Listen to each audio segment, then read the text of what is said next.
Okay, so we start taking a look at part two of this Roots of Western Governance.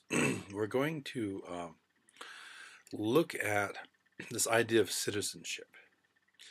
And the idea of citizenship is basically Aristotle, comes from Aristotle. And he was trying to figure out how do you describe those people who have the right and responsibility to participate in governance. Now, this is kind of interesting because that automatically, as soon as you start talking about a person who has the right and responsibility to participate in governance by identifying them separate from the rest of the population, you've created something there, a different class of people, a different group of people. Only the citizens can participate. So this is a question that is one of those that kind of comes up over and over again when we look in areas of political science, and that is who gets to participate in the decision making of the community. And so in Aristotle's time, what was a citizen? Well, we can see that a citizen in his time was a male, because women were considered to be property, so that women could not, because the woman was property, in her primary role at that point, uh, she could not be a citizen. Also, the man had to be a head of household, and primarily what that meant was he was a property owner, but also because of the role as um, the role of head of household created this hierarchy within the family that Aristotle established in his book Politics. And of course, the hierarchy is that there's the master of the household. One man runs the household. In terms of value, the next person in terms of the hierarchy was the slave. Next most important person was the slave. And those slaves could be people who worked in the fields, or who worked in the household, who did whatever it was that needed to be done in order to maintain the household. And keep in mind in those days that households often participated in a lot of activities. They often had land for fields to raise their food. They also often had ways of exchange. There were some stores, but not the kind of stores we know of today. And so the master may have had several slaves working in these various different endeavors that the family had to maintain in order to survive.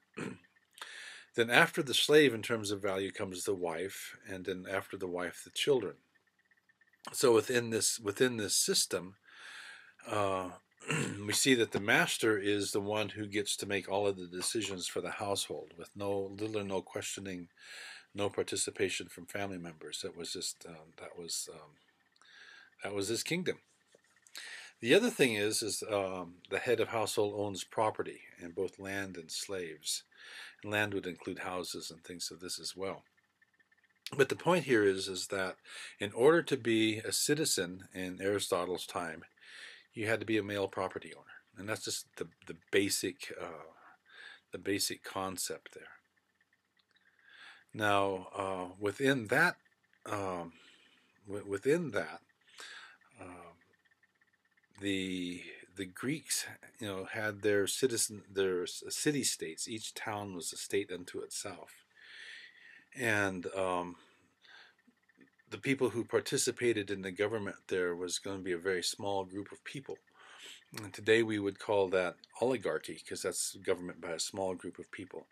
We've been told that ancient Greece was a democracy, but then when we see that demos means people, and it's like not all the people got to participate, only the citizens got to participate. And the definition of citizen is a very, very narrow definition. And so we have to deal with this tension that's been created in America in terms of the mythology around the development of the United States, that we somehow have an actual democracy. When we start looking at it, maybe so, maybe not. When we look at the United States, I brought these ideas of Aristotle to the United States.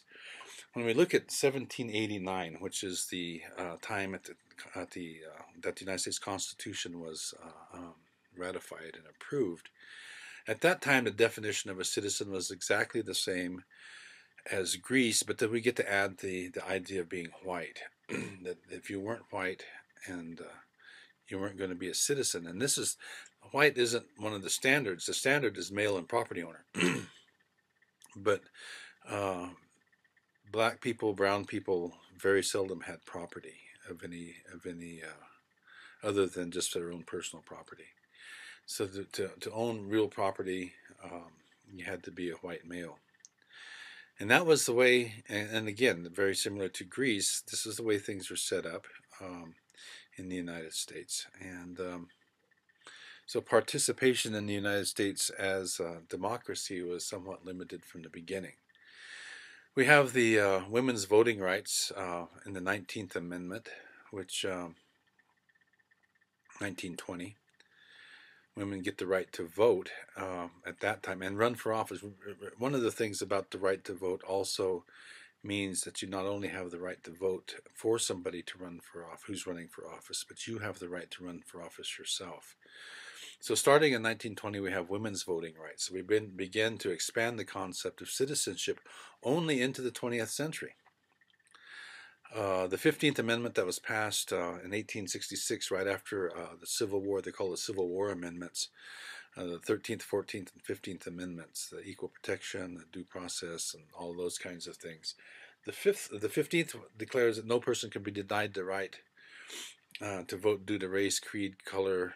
But then the states were able to keep people from voting by saying, well, in order to vote, you have to be able to read at a certain grade level, or you have to pay your poll taxes. That means that's a tax you pay based on the property that you own that allows you to vote. And if you don't pay your poll taxes, you can't vote. And so therefore, if you don't own property, you have nothing to pay your poll taxes on, so you're not allowed to vote. Now, for American Indians, citizenship was granted in 1924 by an act of Congress, not by the acts of any states. And most states, when Native people came back from World War II, they're still not allowed to vote. In New Mexico, I think the very last challenge to the right of vote in court was Montoya versus Bolak, a case in 1953. Montana, Arizona kept Indians from voting into the 1960s. So brown people and black people, Indians and Chicanos, Hispanics and blacks, African Americans, were denied the right to vote until into the second half of the 20th century. And it wasn't until we had the passage of the Voting Rights Act of 1965 were there able to break through some of the limitations that the states had for people who didn't own land or didn't have the quote educational basis. Now, those poll taxes and literacy tests are only used in certain areas, and they're clearly there to limit access by people of color. And then lastly, the most property ownership requirements were ended by the end of the 19th century, the turn of the 20th century, in terms of a direct requirement. And that was like Massachusetts had a law at one time. You couldn't be a citizen of the state of Massachusetts unless you owned property and belonged to the a particular religious group.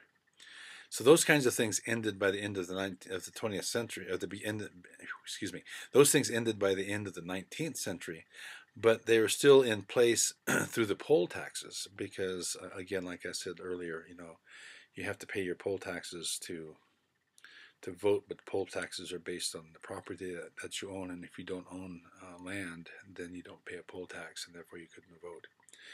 The purpose for talking about citizenship is to point out that there's a lot of power in determining not only who gets to vote, but who gets to run for office. And it's only the citizens who are able to do that. And we see that battle going on here in the state of New Mexico right now as they look at revising some of the election laws and things of this sort to make sure that people who are in the United States illegally cannot vote. That just raises that question of who gets to participate and who doesn't, which is a very important part of consideration, very, very important point of consideration in Western concepts of governance.